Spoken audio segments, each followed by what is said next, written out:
नाथूराम गोडसे। नमस्कार, जनता पॉलिटिक्स में आपका स्वागत है। आज 30 जनवरी है। आज ही के दिन गांधी की हत्या हुई थी।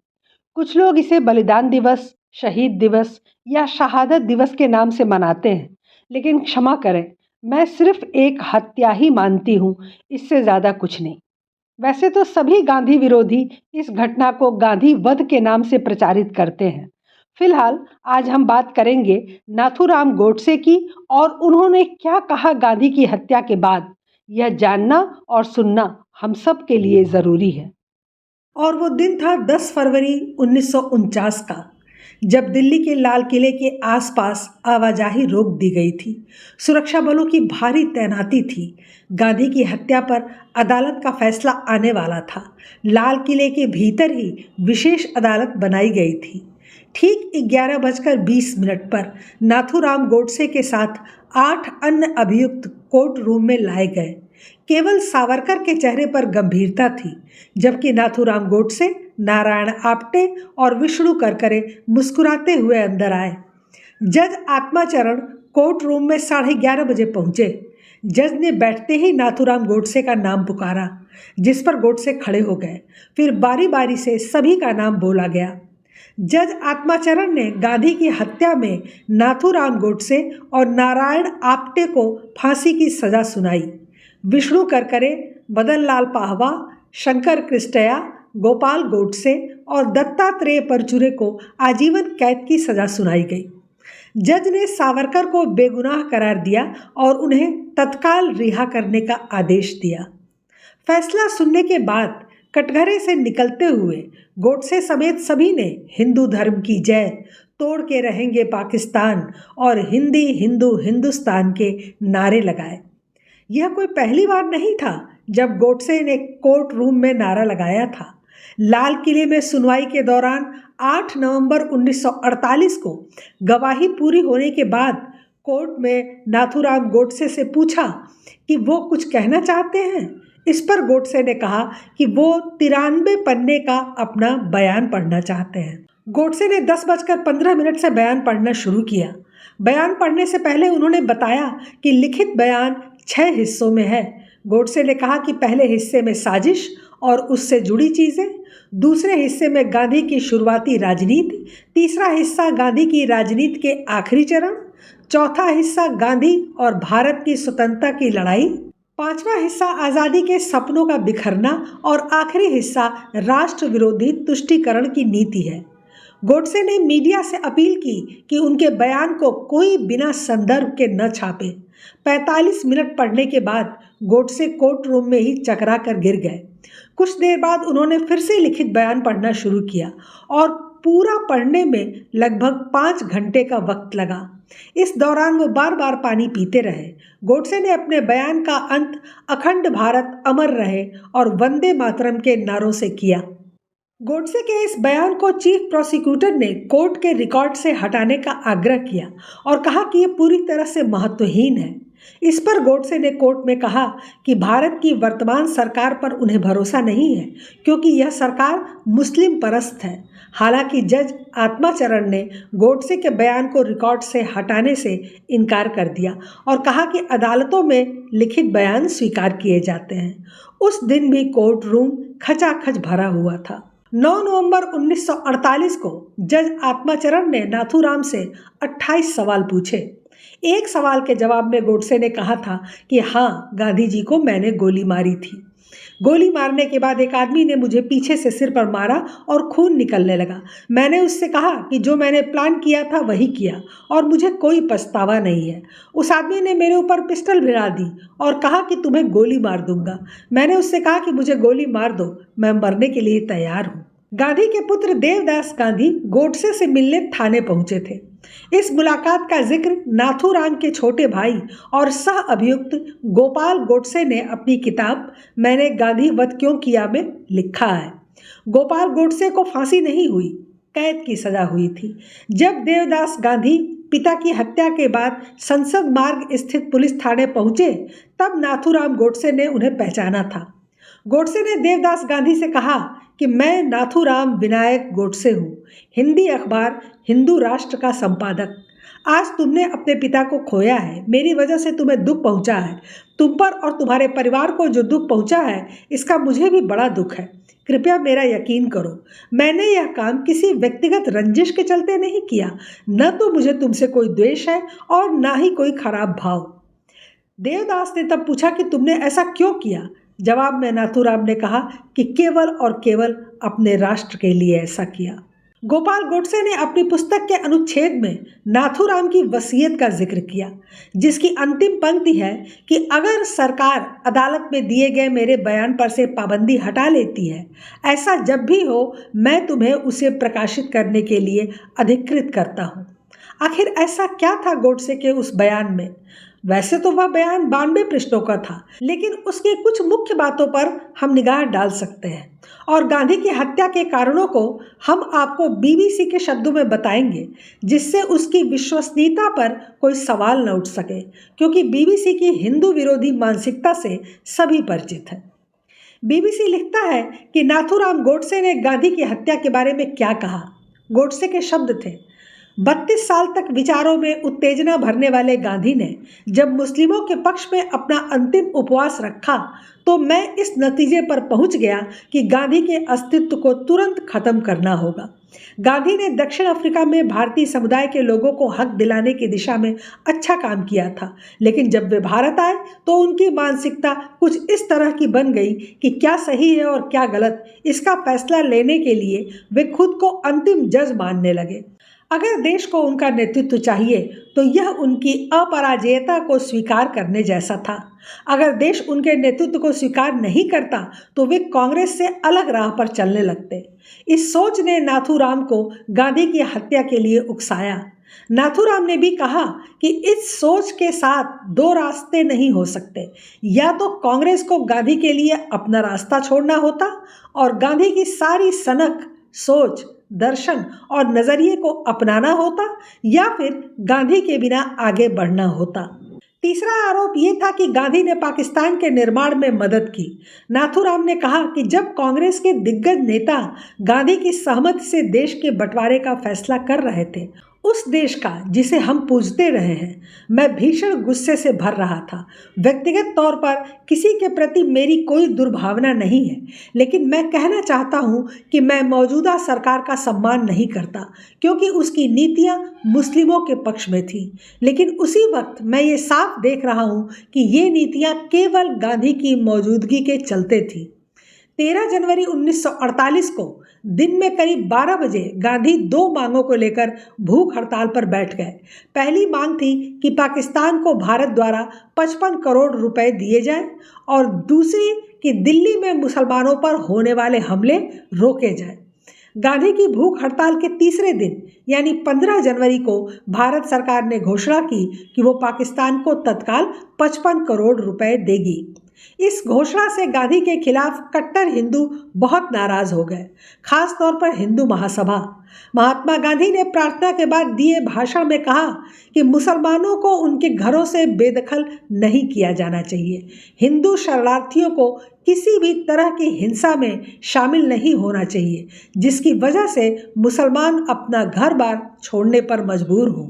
सरकार ने गांधी की भूख हड़ताल के 2 दिन बाद ही पाकिस्तान को 55 करोड़ रुपया देने का फैसला किया और इस फैसले के साथ ही गांधी उग्र हिंदुओं की नज़र में विलेन बन चुके थे। सरदार पटेल भी गांधी से सहमत नहीं थे कि पाकिस्तान को 55 करोड़ रुपए दिए जाएं। इस वजह से वह गांधी से नाराज भी हुए। हिंदू शरणार्थी पाकिस्तान चले गए मुसलमानों के घरों पर कब्जा चाहते थे, जबकि गांधी इसके खिलाफ भूख हड़ताल पर बैठ गए थे। गांधी की इस भूख हड़ताल के खिलाफ हिंदू शरणार्थी गुस्से में नारे लगा रहे थे, गांधी मरता है तो मरने दो।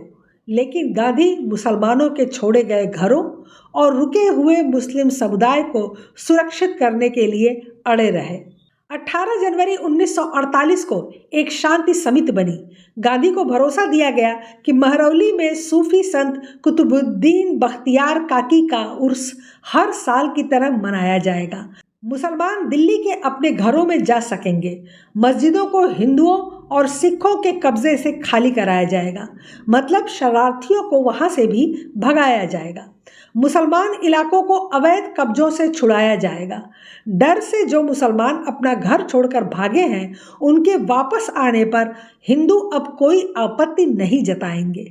इन आश्वासनों के बाद गांधी ने 18 जनवरी को दोपहर 12:45 पर मौलाना आज़ाद के हाथ से संतरे का जूस पीकर भूख हड़ताल खत्म की।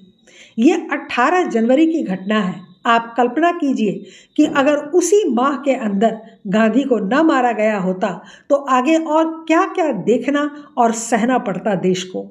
12 अक्टूबर 1964 को नाथूराम गोडसे के छोटे भाई गोपाल गोडसे के अलावा विष्णु करकरे और मदन लाल पाहवा आजीवन कैद की सजा काटकर रिहा हुए। जब गोपाल गोडसे और विष्णु करकरे पुणे पहुंचे तो उनके दोस्तों ने किसी नायक की तरह उनका स्वागत किया। इसके लिए एक कार्यक्रम आयोजित किया गया जिसमें गोडसे के कारनामे यानी गांधी की हत्या में इनकी भूमिका की सराहना और उसका उत्सव मनाने का फैसला हुआ। उस दिन सत्य विनायक पूजा आयोजित हुई। इसमें आने के लिए मराठी में लोगों को आमंत्रण पत्र भेजा गया जिस पर लिखा था कि देशभक्तों की रिहाई की खुशी में इस पूजा का आयोजन किया गया है और आप सभी आकर इन्हें बधाई दें। इस आयोजन में करीब 200 लोग सम्मिलित हुए थे।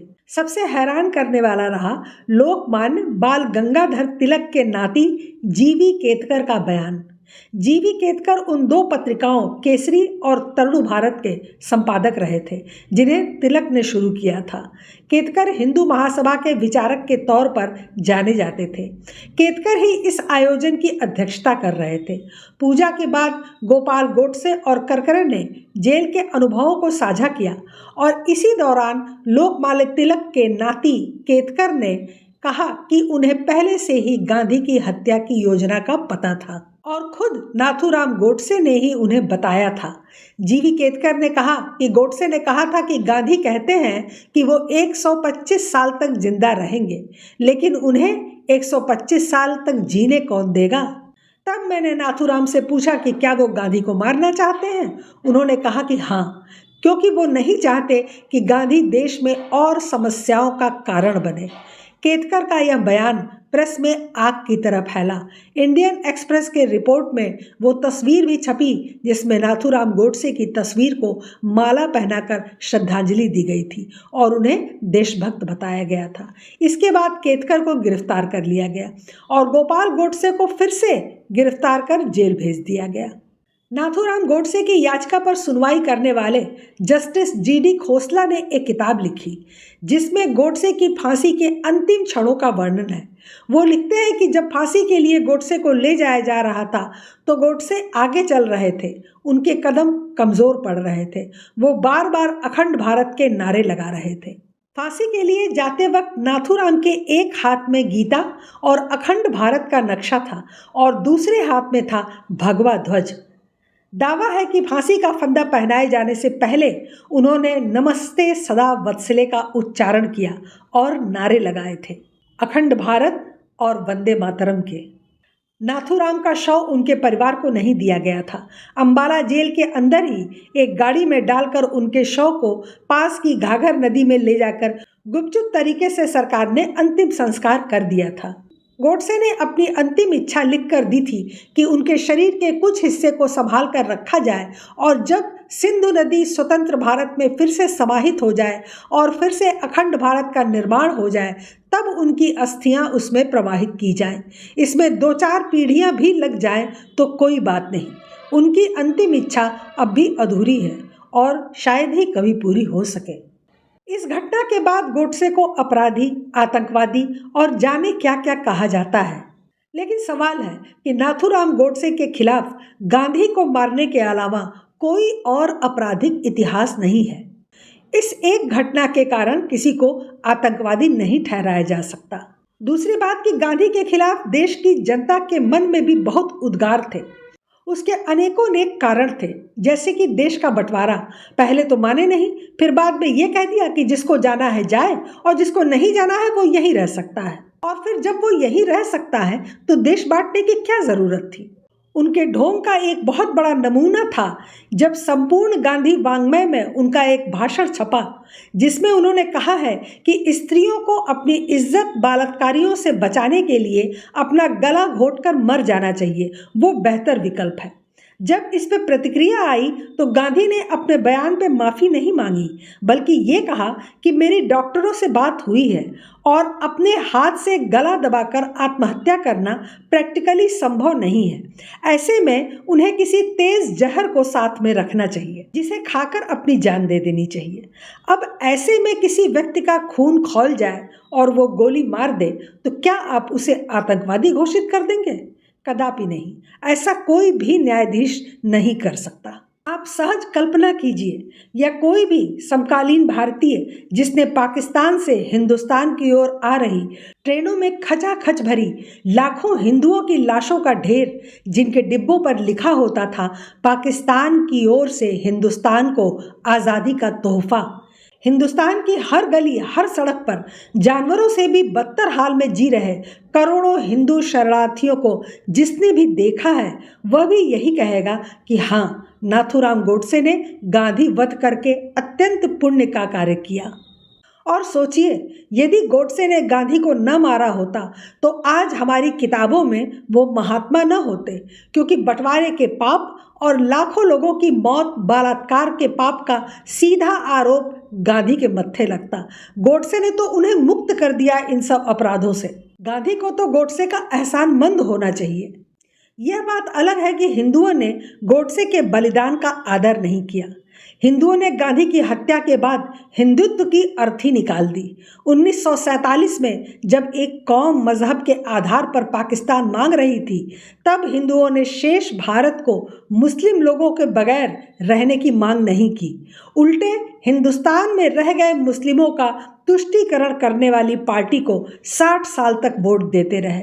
उन्होंने तुष्टीकरण करके हिंदू विरोधी वक्फ कानून बनाए, places of worship act, religious endowment act, minority commission बनाया, फंड दिए, और यह सब करने वाले भी हिंदू और चुपचाप इसे देखकर समर्थन करने वाले भी हिंदू। तो धिक्कार है उन हिंदुओं पर जिन्होंने गोडसे के बलिदान को नहीं समझा और गोडसे ने जिस कारण गांधी का वध किया उस कारण को जानने की हिंदुओं ने कभी कोशिश नहीं की।